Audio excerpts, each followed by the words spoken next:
اس کی اکثریت جو ہے وہ درکار نہیں ہے، ضروری نہیں۔ تو اس لیے اب یا تو انسان اپنی کوئی دنیاوی حقیقی ضرورت پوری کرنے کے لیے وقت صرف کرے، یا دین کی اور آخرت کی کمائی کے لیے صرف کرے۔ اب نیند ہے، استراحت ہے، یہ بھی انسان کی ایک ضرورت ہے، یہ ضرورت پوری کرے انسان۔ کھانا ہے، یہ انسان کی ضرورت ہے، لہذا اس کو تو اس کے اندر شامل سمجھیے۔ اب جو وقت بچ گیا ہے وہ سارا کا سارا آخرت کو بنانے اور کمانے میں، دین کی خدمت میں لگنا چاہیے۔ کہاں بچ گیا آپ کے پاس؟ ٹائم بچا ہی نہیں۔ بیسٹ ٹائم جس کو کہتے ہیں، کوئی ہابی ہے جی میری، بس وقت گزاری کا مشغلہ ہے، وقت گزاری، لا حول ولا قوت الا باللہ۔ آپ کو وقت گزارنے کے لیے مشغلہ چاہیے، یا ضروریات زندگی کے لیے وقت صرف ہونا چاہیے، اور یا پھر وہ وقت لگنا چاہیے آخرت کے بنانے اور کمانے میں۔ جو دو چیزوں سے تیسری کیٹیگری آ جائے گی وہ مالا یعنی، اس کا کہ اس سے کوئی تعلق ہی نہیں، لا حاصل بے مقصد، بلا ضرورت۔ یہ انسان کے اسلام کی خوبی ہے، یہ بھی گویا کہ احسان کا درجہ ہو گیا، من حسن الاسلام، اسلام کے بعد درجہ ایمان، ایمان کے بعد احسان۔ من حسن اسلام المرء، ایک انسان کے اسلام کی خوبی یہ ہے، حسن یہ ہے، ترکہ ما لا یعنی ہے، اس کا چھوڑ دینا ہر اس چیز کو جو اس کے لیے لا حاصل ہو، غیر ضروری ہو۔ عن ابی حمزہ انس بن مالک رضی اللہ عنہ خادم رسول اللہ صلی اللہ علیہ وسلم عن النبی صلی اللہ علیہ وسلم قال، یہ جن کو ہم جانتے ہیں حضرت انس حضور کے خادم تھے، ان کی والدہ 9 برس کی عمر تھی ان کی جبکہ حضور کی خدمت میں چھوڑ گئی تھی کہ حضور یہ بچہ آپ کے پاس رہے گا، آپ کی خدمت کرے گا، آپ کی صحبت سے فیضیاب ہو۔ اور یہ انس ابن مالک یہ ہے جو کہتے ہیں کہ میں نے اتنے سال حضور کے ساتھ گزارے ہیں خادم کی حیثیت سے، ایسا بھی موقع کبھی نہیں آیا کہ آپ نے مجھ سے یہ کہا کہ اے انس تو نے یہ کام کیوں نہیں کیا۔ جھڑکنا، ڈانٹنا، ڈپٹنا تو بہت دور کی بات ہے، شفقت، ملاطفت، ملائمت حضور صلی اللہ علیہ وسلم کی مزاج کا جز۔ اب ان کی کنیت ہے ابو حمزہ، عن ابی حمزہ انس بن مالک رضی اللہ عنہ خادم رسول اللہ صلی اللہ علیہ وسلم۔ یہ خادمے کے نیچے میم کیوں آ گئی ہے، زیر کیوں آ گئی ہے؟ جی جی،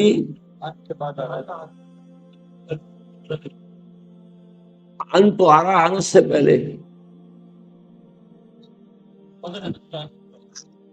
چلیے ٹھیک ہے، بدل کہہ لیں، صفت کہہ لیں، چلیے۔ عن النبی صلی اللہ علیہ وسلم، حضور سے روایت کیا، آپ نے فرمایا لا یؤمن احدکم حتی یحب لاخیہ ما یحب لنفسہ، رواہ البخاری و مسلم۔ اب یہ حدیث کے روایت کے اعتبار سے چوٹی کے درجے کی حدیثوں میں سے، اور اس میں ذرا کیٹیگوریکل ڈینائل دیکھیے، تم میں سے کوئی شخص مومن نہیں ہو سکتا جب تک کہ اپنے بھائی کے لیے بھی وہی شے پسند نہ کرے جو اپنے لیے کرتا ہے۔ اس سے اونچی اخلاقی تعلیم کیا ہوگی؟ لیکن اس کا مفہوم عام طور پر محدود سمجھا جاتا ہے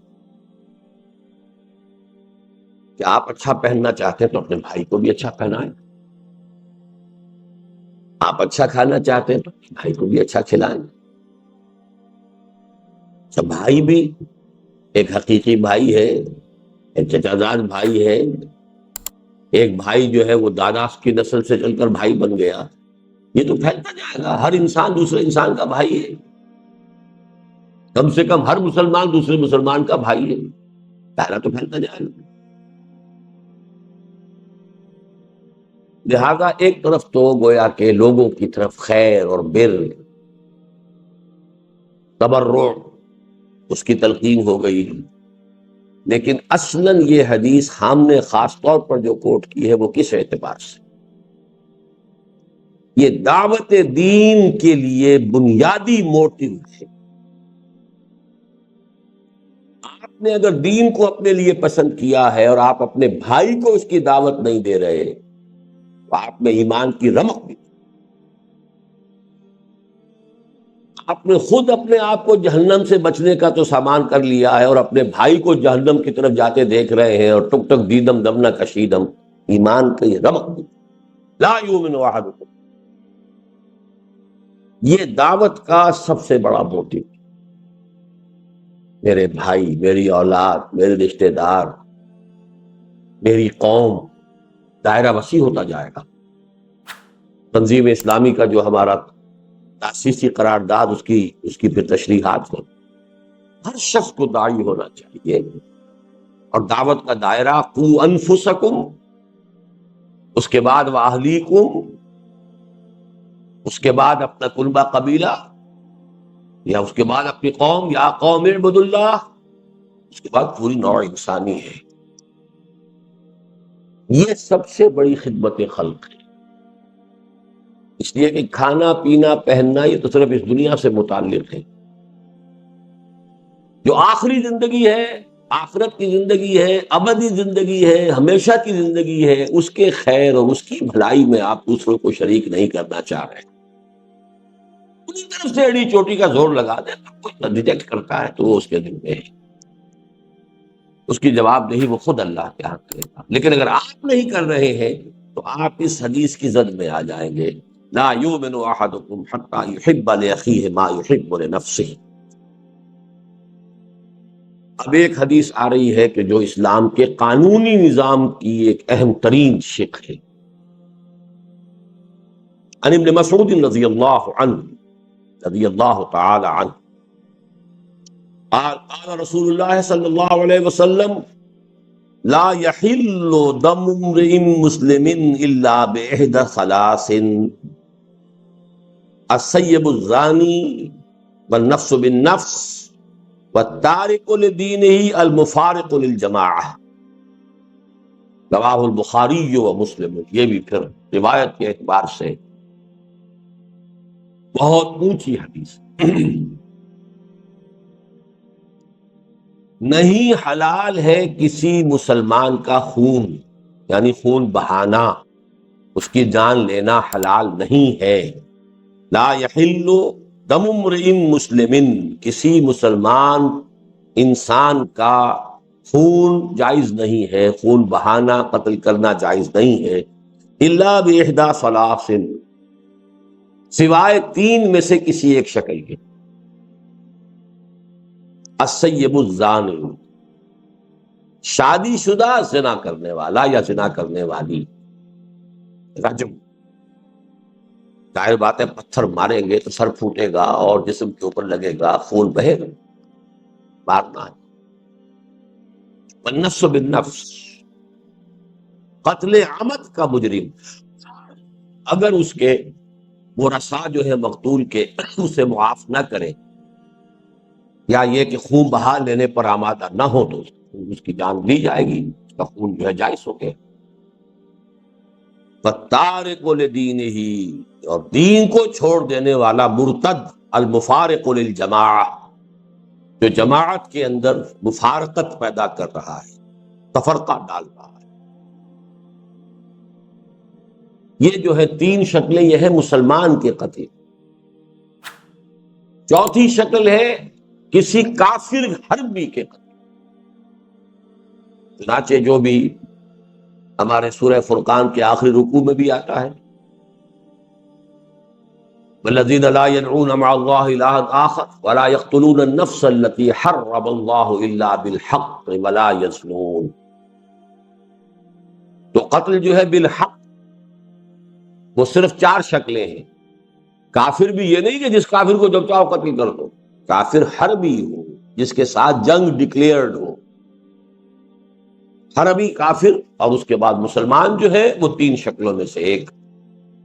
اب بدقسمتی سے اس رجم کے بارے میں چونکہ مولانا امین حسن اصلاحی صاحب نے بھی بڑی اجماع امت سے ہٹ کر اور ان احادیث صریحہ کو رد کرتے ہوئے بات کہی ہے، میں حال ہی میں انہیں خط لکھ رہا ہوں. آپ دعا کریں اللہ تعالیٰ ان کے دل کو پھیر دے. اللہ نے انہیں عمر طویل دی ہے. میں درخواست کر رہا ہوں کہ وہ رجوع کریں اپنے اس مرنے سے پہلے پہلے. اللہ تعالیٰ انہیں اس کی توفیق دے دے. اللہ تعالیٰ دلوں کو بدل سکتا ہے. تو السیب الزانی، زانی یا زانیہ جو شادی شدہ، اگر غیر شادی شدہ ہے تو 100 کوڑے کی سزا قرآن میں آئی ہے. شادی شدہ کے رجم کی سزا قرآن میں نہیں آئی ہے، یہ حدیث اور سنت سے ہے. اور اسلامی قانون کا منبع قرآن کے ساتھ ساتھ سنت رسول بھی. اور اصل میں یہ سنت رسول بھی نہیں ہے، اس سے بھی آگے بڑھ کر شریعت موسوی کا وہ قانون ہے جو منسوخ نہیں ہوا. شریعت موسوی اسلامی شریعت تھی، اب اس میں سے جو چیزیں منسوخ ہو گئی، ورنہ جو چیزیں شریعت موسوی کی منسوخ نہیں ہوئی وہ جوں کی تو قائم ہے. اس لیے حضور نے جب پہلا رجم کیا ہے تو آپ نے فرمایا کہ اللہ میں نے تیری کتاب کے حکم کو زندہ کر دیا. وہ کتاب سے مراد تورات، قرآن میں تو ہے ہی نہیں. اس میں کچھ اشکالات ہیں لیکن یہ بحث کا موقع نہیں ہے. بس دعا ضرور کیجئے، آپ تہہ دل سے دعا کیجئے. آج ہی میں خط ان کو بھیجوں گا، آپ دعا کریں کہ اللہ تعالیٰ ان کو رجوع کی توفیق عطا فرما دے. اور نفس بالنفس یہ تو صاف سی بات ہے. وَالتَّارِكُ لِدِينِهِ الْمُفَارِقُ لِلْجَمَاعَةِ، یہاں جو ہے ایک اشتباہ پیدا ہو جاتا ہے کہ آیا ہر مرتد واجب القتل ہے، یا اس کے ساتھ دوسری کوئی شرط بھی ہے، المفارق للجماعہ، جماعتی نظم کو درہم برہم کرنے والا. الفاظ کے اندر احتمال ہے اس بات کا کہ ہر مرتد کی سزا قتل نہیں، ان الفاظ کے اندر احتمال ہے.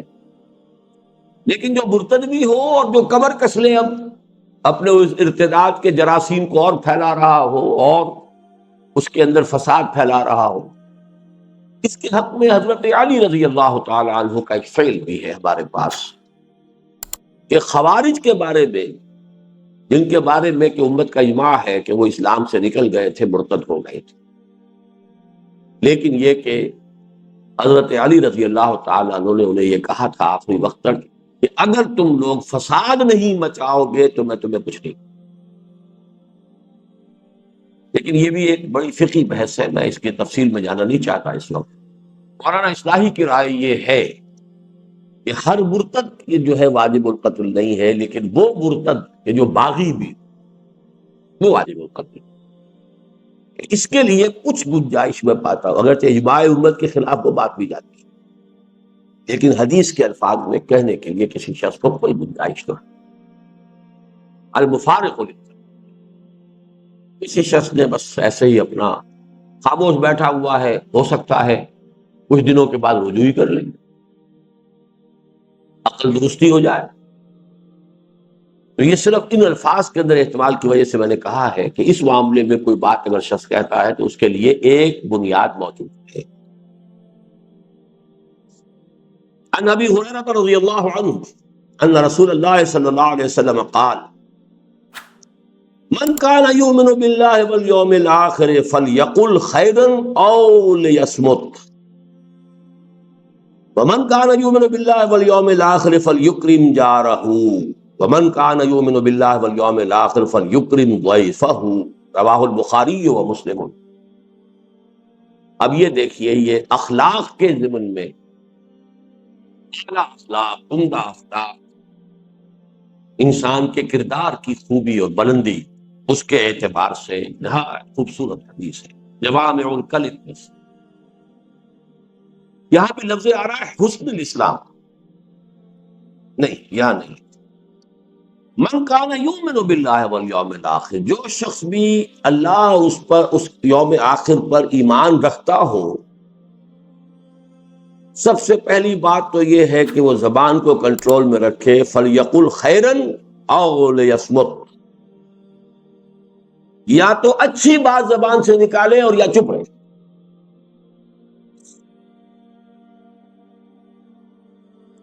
یہ ہم پڑھ چکے ہیں نا حضرت معاذ کی روایت میں، سکلت قومک یا معاذ،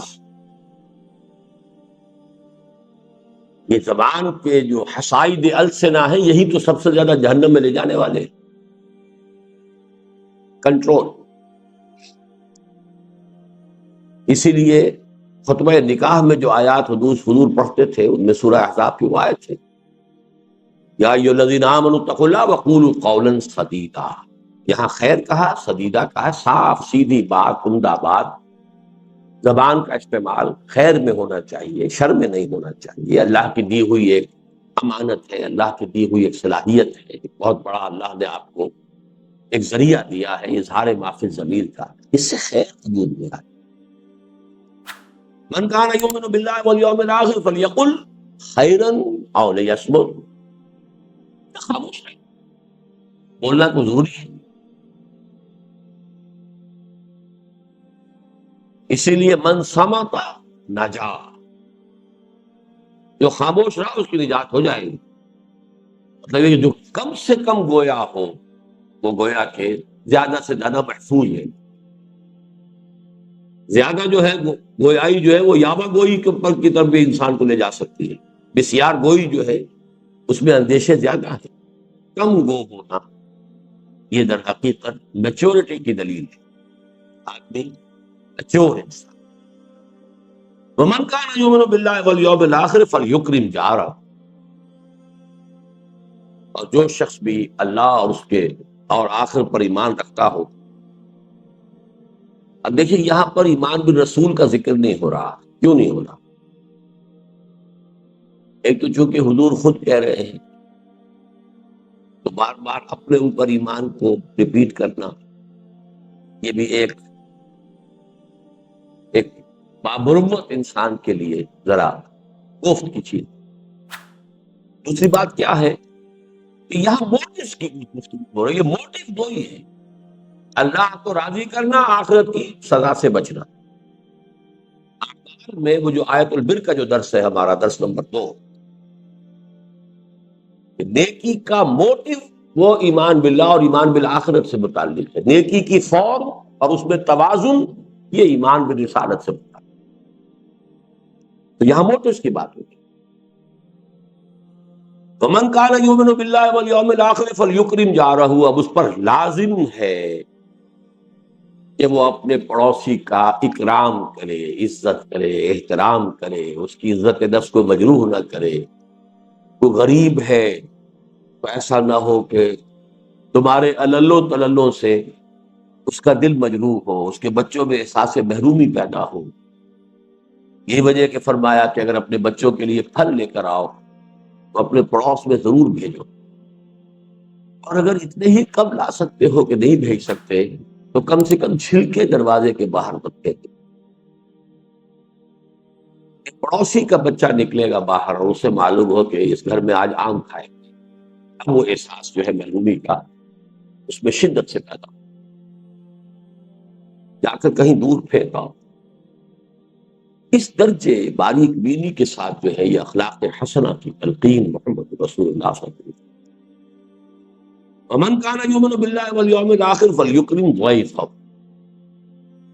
اور جو کوئی بھی ایمان رکھتا ہو اللہ پر اور یوم آخر پر، اس کے لیے لازم ہے کہ اپنے مہمان کی عزت کرے، اس کا اعزاز کرے، اس کا اکرام کرے۔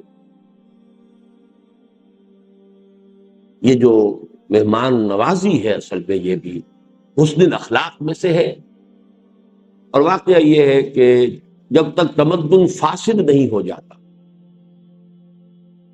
چاہے کوئی معاشرہ کافرانہ ہو، لیکن ابتدائی شکل میں جب بھی معاشرہ ہوتا ہے نیسنٹ، جبکہ ابھی پولیوشن نہیں ہوئی ہوتی، اور یہ بڑے بڑے شہر جو ہیں ان میں آ کر یہ چیز ختم ہو جاتی ہے، بڑے بڑے شہروں میں مہمان مصیبت نظر آنے لگتی، اس کی وجوہات ہیں۔ دیہات میں کوئی کبھی جائے گا شاذ اور شہر میں تو لوگ آتے رہتے ہیں، اپنا یہ کام ہے، اپنا وہ کام ہے، آئے اپنے کام سے، آپ کے یہاں تشریف لے آئے ہیں۔ اب آپ روزانہ جو ہے وہ لوگوں کی ضیافت کر کے تو آپ کا تو بیڑا غرق ہو جائے گا، ٹائم ختم ہوتا ہے، آپ کے خرچ ہوتا ہے۔ اسی لیے حضور کی ایک حدیث میرے ذہن میں، اس کا مطلب نہیں ہے کہ آپ نے بڑے شہر بنانے سے روکا، شاید 5 لاکھ کی غالباً آبادی آپ نے کسی حدیث میں ہے معین کی ہے، اس کے بعد شہر اور بسایا جائے، اس سے آگے شہر نہیں ہونا چاہیے۔ اور اس پر عمل کیا جرمنز نے، انہوں نے اس طرح پھیلایا ہے اپنے ملک کے اندر انڈسٹری کو، کہیں کنسنٹریشن، ایک جگہ پر ایک انڈسٹری ہے، وہیں پر ایک شہر ہے، وہیں پر ان کے ساری سیوکس جو ایمینٹیز ہیں وہ فراہم کر دی گئی ہیں، وہیں مارکیٹ ہے، وہیں سب کچھ ہے، وہ ایک ایک یونٹ بن گیا۔ اب 10 میل چلے جائیے، اس کے بعد پہ اور آ جائے گا، پھر 10 میل چلے جائیے۔ یہ نہیں کہ کلسٹر آف انڈسٹریز ہے، اور وہاں پر پھر جو حالات ہوتے ہیں اور پھر جو گندگیاں پیدا ہوتی ہیں، کوئی پڑوسی دوسرے پڑوسی کا نہ پرسان حال ہے نہ جاننے والا ہے۔ ایک ایک کروڑ کا شہر ہو، آپ دیوار بیچ کے پڑوسی سے سال ہر سال تک کبھی الیکس سلیکٹ بھی نہیں ہوتی، نام ہی معلوم نہیں ہوتی۔ تو یہ در حقیقت حضارت جس کو کہتے ہیں، اور مدنیت مدینہ شہر سے ہے، یہ شہری زندگی کی لعنتوں میں سے ایک لعنت۔ جب تک وہ دیہاتی فطری زندگی ہوتی ہے تو مہمان نوازی یہ انسان کے فطرت کا ایک وصف ہے۔ آدمی جو ہے خود روکھی روٹی کھا لے گا، مہمان کو چپڑی روئی دے گا، پراٹھا دے گا، خود کسی وقت فاقہ کر لے گا، مہمان کو دے گا۔ اور یکرم ضیف سے چاہیے کہ اپنے ضیف کا وہ ہے وہ اکرام کرے۔ عن ابی ہریرہ رضی اللہ عنہ ان رجلا قال للنبي صلی اللہ علیہ وسلم اوصنی قال لا تغضب فردد مرارا قال لا تغضب، رواہ البخاری رحمہ اللہ۔ صحیح بخاری کی روایت ہے حضرت ابو ہریرہ سے رضی اللہ تعالی عنہ، ایک شخص نے حضور سے درخواست کی کہ حضور مجھے کوئی وصیت فرمائیے، نصیحت فرمائیے، کوئی بات فرمائیے ایسی جسے میں پلے باندھ دوں۔ فرمایا لا تغضب، دیکھو غصہ مت کیا۔ انہوں نے فرمایا پھر کچھ اور، پھر ارشاد فرمائیے کچھ اور، لا تغضب۔ بار بار اس نے یہ کہا، حضور یہ فرماتے رہے لا۔ اس قسم کی احادیث کے بارے میں ایک بات نوٹ کر لیجیے، میری کنٹریبیوشن یہی ہے کہ میں ان احادیث کے ضمن میں جو فہم حدیث کے چند بنیادی چیزیں ہیں ان کو میں مختلف حوالوں سے مختلف احادیث کے ضمن میں آپ کے سامنے لا رہا ہوں، اور ان کے نہ ہونے کی وجہ سے بڑے اشکالات پیدا ہوں۔ دیکھیے، ایک ہوتی ہیں جنرلائزڈ قسم کی باتیں، عموم کے ساتھ سب لوگوں کے لیے وہ مفید ہوں، سب لوگوں پر اپلیکیبل ہوں۔ ایک ہوتی ہے پی پی کالز، یا یہ کہ پرٹیکولر پرسن پریسکرپشن۔ اب ایک شخص جو ہے وہ ملیریا کا مریض ہے تو اسے ملیریا کی دوا دی جائے گی نا، ایک ٹائیفائڈ کا مریض ہے تو ٹائیفائڈ کی دوا دی جائے گی۔ حفظان صحت کے اصول بیان کیے جائیں گے، سب کے لیے بیان کیے جائیں گے۔ دیکھو یہ پانی صاف پیا کرو، ہوا صاف رکھا کرو، مچھروں سے اپنے آپ کو بچاؤ، یہ آپ حفظان صحت کے اصول سب کے لیے بیان کیے جائیں۔ لیکن جب پرٹیکولر پرسن سامنے آ جاتا ہے، خاص اس کے مزاج سے واقف ہو کر بات کہنا، یہ در حقیقت اس نوع کی حدیثوں میں سے۔ ویسے تو یہ کہ اس کا عموم کا پہلو بھی ہے، انسان مغضوب الغضب نہیں ہونا چاہیے، فوراً غصے میں آ جائے، مشتعل ہو جائے، یہ بھی ایک نفاق کی علامت ہے۔ لیکن اس شخص کو جو بار بار آپ یہی فرما رہے ہیں، معلوم ہوتا ہے کہ آپ کو اندازہ تھا کہ وہ شخص جو ہے وہ اس کے مزاج کے اندر یہ غصے کا پہلو جو ہے وہ زیادہ ہے۔ تو یہ ہے اصل میں پرٹیکولر پرسن کے لیے پریسکرپشن، پی پی پی، جیسے پی پی کال ہوتی ہے آپ کی، یہ پریسکرپشن جو ہے یہ خاص، آگے ایک اور آئے گی بات، وہ ہے جنرل پریسکرپشن۔ لیکن یہ لا تغضب، اس میں بھی عمومیت ہے، غضب مغلوب الغضب ہو جانا بہرحال بہت بڑی برائی ہے۔ لیکن یہاں جو ہے خاص طور پر محسوس ہوتا ہے کہ اس شخص کے اندر یہ بات تھی. اسی پر قیاس کر لیجئے کہ مختلف اوراد وغیرہ جو حضور نے لوگوں کو بتائے، یہ کر لیا کرو، یہ پڑھ لیا کرو. اب ان میں سے ایک ہے جنرلائزڈ.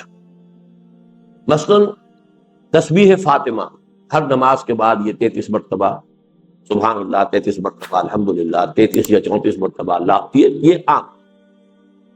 کسی کو آپ نے کچھ اور بتا دیا، کسی کو کچھ اور بتا دیا. اب کوئی شخص اگر ان سب کا اہتمام کرنے بیٹھے گا تو وہی دھندا رہ گیا اس کا، وہ عدم توازن پیدا ہو جائے. اس کے اندر بھی وہ پرٹیکولر پرسنل پرسکرپشن جو ہے وہ شامل ہوتے تھے، جیسے کہ صوفیہ کرتے ہیں. صوفیہ کے بھی اصل میں اوراد جو ہے جو انہوں نے وضع کیے تھے وہ بھی ایک پرٹیکولر دور سے متعلق چیزیں، جن چیزوں کا غلبہ ہو گیا تھا اس کے اعتبار سے انہوں نے تجویز کر دیے. اب وہ بن گئے کہ وہ گویا کہ ان کی ایک روایت ہے اور وہ ان کے شعار میں سے ہو گئے، وہی طریقے اختیار کریں. تو مستقل چیزیں تو صرف جنرلائز جو اورات یا اذکار حضور سے ہیں، جو بھی مختلف اعمال ہیں زندگی کے کرتے ہوئے. شیشہ دیکھو تو یہ دعا، بیت الخلاء میں داخل ہو تو یہ دعا، باہر نکلو یہ جنرلائزڈ ہے. اور یہ وہ چیزیں ہیں جس میں وقت لگتا ہی نہیں، تو آدمی کام وہی کرتا ہے اور دماغ کہیں جو ہے وہ شیطان کے پاس گروی رکھا ہوا ہے، یا یہ کہ آپ نے اس وقت اللہ کو یاد کر لیا اور وہ ذکر کیا حضور کے الفاظ کے ذریعے سے، تو دو نسبتیں حاصل ہو گئی کہ اللہ سے بھی نسبت ہو گئی کہ اللہ کو یاد کیا، اور چونکہ ان الفاظ سے یاد کیا جن سے حضور یاد فرماتے تھے، تو نسبت جو ہے رسول کے ساتھ ہی حاصل ہو گئی. ورنہ دماغ خالی رہے گا، کام تو کریں گے نا، آخر بیت الخلاء میں تو جانا ہی ہے، نکلنا ہی ہے، بازار میں جانا ہی ہے، واپس آنا ہی ہے، گھر سے نکلنا ہی ہے، گھر سے داخل ہونا ہی ہے.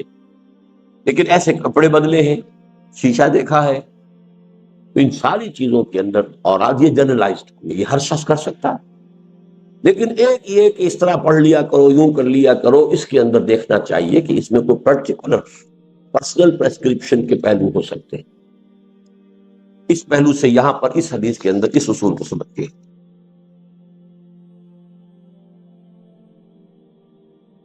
عن ابی یعلا شداد ابن اوس رضی اللہ عنہ عن رسول اللہ صلی اللہ علیہ وسلم. حضرت شداد ابن اوس رضی اللہ تعالی عنہ، جن کی کنیت ہے ابو یعلا، وہ روایت کرتے ہیں اللہ کے رسول سے صلی اللہ علیہ وسلم، ان اللہ کتب الاحسان علی کل شیء، اللہ تعالی نے احسان لازم کر دیا ہے ہر معاملے. اب یہاں احسان کس معنی میں آ رہا ہے؟ ایک احسان ہوتا ہے کسی پر احسان کرنا، اس کی کوئی تکلیف رفع کرنا، اس کی کوئی ضرورت پوری کرنا، اس کی کوئی خدمت بجا لانا، یہ احسان ہے، آپ کا مجھ پر احسان ہے، فلاں نے فلاں پر احسان کیا ہے. ایک احسان خود اپنی جگہ پر حسن سے بنا ہے، جو کام کرو خوبصورتی سے کرو.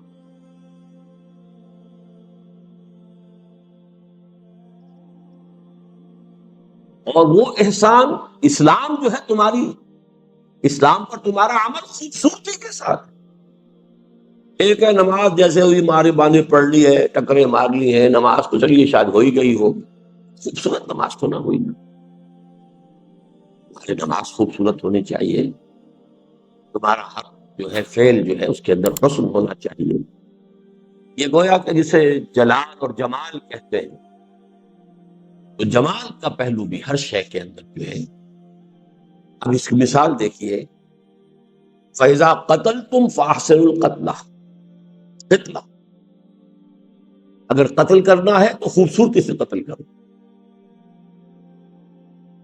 اسی لیے یہ جلاد پیشہ بنا ہے. عام آدمی سے کہا جائے اس کی گردن مار دو تو گردن مارے گا، تو ممکن ہے کہ وہ آدھی کٹے آدھی نہ کٹے اور وہ تڑپے. یہ پیشہ کیوں بنا ہے؟ جس کی گردن مارنی ہے ایک ہی واٹ کے اندر اس سے اتنی مشق ہوتی ہے. اور یہ سعودی عرب میں اب بھی ہوتا ہے، میدان العدل میں. جب یہ نہیں کہ اب وہ بکری کو ذبح کرنا ہے، اب وہ کھلی چھری لے لیے، رگڑے جا رہے ہیں، وہ اپنے جو ہے بیچاری جو ہے اس کی جان کے اوپر بنی ہوئی ہے. آپ تیز چھری کریں تاکہ یہ کہ ایک دو مرتبہ کے اندر اس کی وہ منزل جو ہے وہ اس میں سے گزر جائے. قتل تو کرنا ہے، ذبح تو کرنا ہے، لیکن اس میں بھی حسن اور خوبی، حسن ادا، حسن عمل، اس کو ملحوظ رکھو. ان اللہ كتب الاحسان على كل شيء فاذا قتلتم فاحسنوا القتلة واذا ذبحتم فاحسنوا الذبح وليحد احدكم شفرته، اور چاہیے کہ تم میں سے ہر شخص اپنی چھری کو تیز کر لیا کرے. وَلْيُرِحْ ذَبِیحَتَهُ، اور اپنے ذبیحے کو راحت پہنچائے. یعنی ورنہ یہ کہ اس کے لیے جو ہے وہ کس قدر کوفت کا، اس کے لیے اس کے بھی احساسات ہیں، اس کی بھی جان ہے، تو جتنی کم سے کم مدت اس پر اس کیفیت میں گزرے یہ اس کا احسان ہے. تو اسلام کا احسان وہ ہے ان تعبد اللہ کانک تراہ فإن لم تکن تراہ فإنہ یراک. عن ابی ذر جندب بن جنادہ و ابی عبد الرحمن معاذ بن جبل رضی اللہ عنہما عن رسول اللہ صلی اللہ علیہ وسلم. حضرت ابو ذر جو ہے وہ اپنی کنیت ہی سے مشہور ہیں. یہ آج میں پہلی مرتبہ نام بھی پڑھ رہا ہوں آپ کا، جندب بن جنادہ تھا. جنادہ کے بیٹے جندب جن کی کنیت ابو ذر رضی اللہ تعالی عنہ، وہ عبد الرحمن معاذ بن جبل، تو ابی عبد الرحمن معاذ بن جبل، اور حضرت معاذ بن جبل جو ابو عبد الرحمن ہیں رضی اللہ عنہما، ان دونوں سے اللہ راضی ہوتا ہے. کون سے دونوں؟ ابو ذر اور حضرت معاذ. اب دیکھیے ابو ذر کا نام کسی کو معلوم نہیں، صرف کنیت معلوم ہے ابو ذر. معاذ بن جبل کا کی کنیت کسی کو معلوم نہیں، نام معلوم ہے معاذ بن جبل. لیکن یہ دو راوی ہیں، دو صحابی ہیں کہ جو روایت کر رہے ہیں. عن رسول اللہ صلی اللہ علیہ وسلم قال اتق اللہ حیثما کن واتبع السیئۃ الحسنۃ تمحها وخالق الناس بخلق حسن. رواه الترمذی وقال حدیث حسن. وفی بعض النسخ حسن صحیح. یہ امام ترمذی نے اس کو روایت کیا ہے. بعض نسخوں میں تو اس کو حدیث حسن صرف کہا ہے اور بعض میں حدیث حسن صحیح کہا ہے. یہ روایت کے درجے کے اعتبار سے ہے. اب یہ تین اس میں ہدایات آئی ہیں، جوامع الکلم تین. پہلی بات اتق اللہ حیثما کنت، جہاں کہیں بھی ہو اللہ کا تقوی جو ہے وہ تم سے چھوٹنے نہ پائے. ایک اور حدیث میں آتا ہے تقوی اللہ فی السر والعلانیہ، چاہے تم کہیں چھپے ہوئے ہو اور چاہے لوگوں کے اندر سامنے موجود ہو، ہر حال میں تقوی. یہ نہیں کہ خلوت میں کچھ اور ہے، جلوت میں کچھ اور ہے. اتق اللہ حیثما کنت، جہاں بھی ہو اللہ کا تقوی اپنے دل میں موجود رکھو. وَاتَّبِعِ السَّیِّئَةَ الْحَسَنَةَ تَمْحُوهَا، اور برائی کے پیچھے بھلائی کو لگا دو جو اسے محو کر دے گی. یہ قرآن مجید کی آیت ہے، ان الحسنات یذہبن السیئات. اور یہاں در حقیقت سیئات سے مراد صغیرہ گناہ ہے. کبیرہ گناہ تو توبہ کے بغیر نہیں ہوگا. آپ نے اگر اس سے توبہ نہیں کی تو کتنی ہی بھی نیکیاں آپ کرتے چلے جائیں، وہ گناہ آپ کے حساب میں سٹینڈ کرے گا. ڈیبٹ جو ہے، ڈیبٹ انٹری ختم نہیں ہوگی. لیکن چھوٹے چھوٹے گناہ صغائر ہوتے رہتے ہیں انسان سے. کبھی بے ارادہ ہو جاتے ہیں، کبھی بس نسیان میں ہو گئے، کچھ اور ہو گیا، چھوٹی بات ہو گئی. لیکن یہ کہ ایسے سیئات کو اگر اس کے پیچھے نیکی لگا دو گے تو وہ اس کو محو کر دے. ان الحسنات یذہبن السیئات. بس اس میں جو نقطے کی بات نوٹ کرنے کی یہ کہ کبائر میں نہیں ہے، یہ صغائر کی بات. جو حدیث میں آتا ہے انسان جب وضو کرتا ہے، کلی کرتا ہے تو زبان کے اور منہ کے گناہ دھل جاتے ہیں. آنکھوں میں پانی ڈالتا ہے، آنکھ کا گناہ دھل جاتا ہے.